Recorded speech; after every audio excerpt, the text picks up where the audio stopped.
welcome to my channel. So for today, we are here at this 3-bedroom, 2-bathroom house in Emily Home. So let's go ahead and check out what's inside.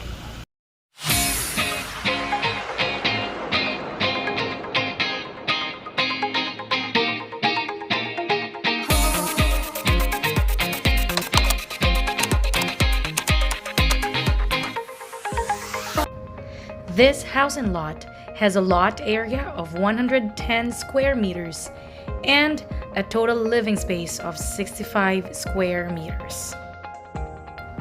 This is going to be your service area that leads you to your dirty kitchen, and then this is the entrance.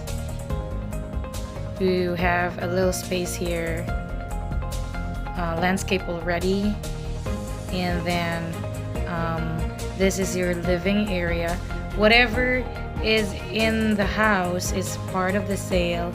You have all the lighting ready for you, even the wallpapers and the modular cabinets.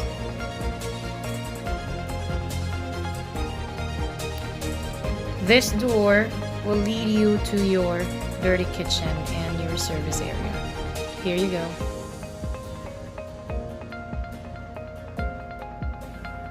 This is the common toilet and bath. It's a full bathroom.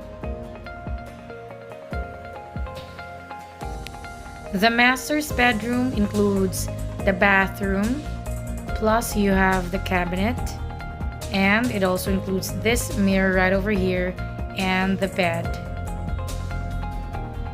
All you need are your clothes and you're good to move in. And these are the 2 bedrooms. This is the first one. It has little cabinets. And this is the 3rd bedroom. And the provision for air condition is ready for you. And a while ago, I did mention about this dirty kitchen right over here. So here you go. So you have a kitchen inside and you have this little dirty kitchen right over here. That is your main kitchen. Thank you so much for watching this video. Don't forget to like and subscribe so that you will have more updates of the upcoming house tour.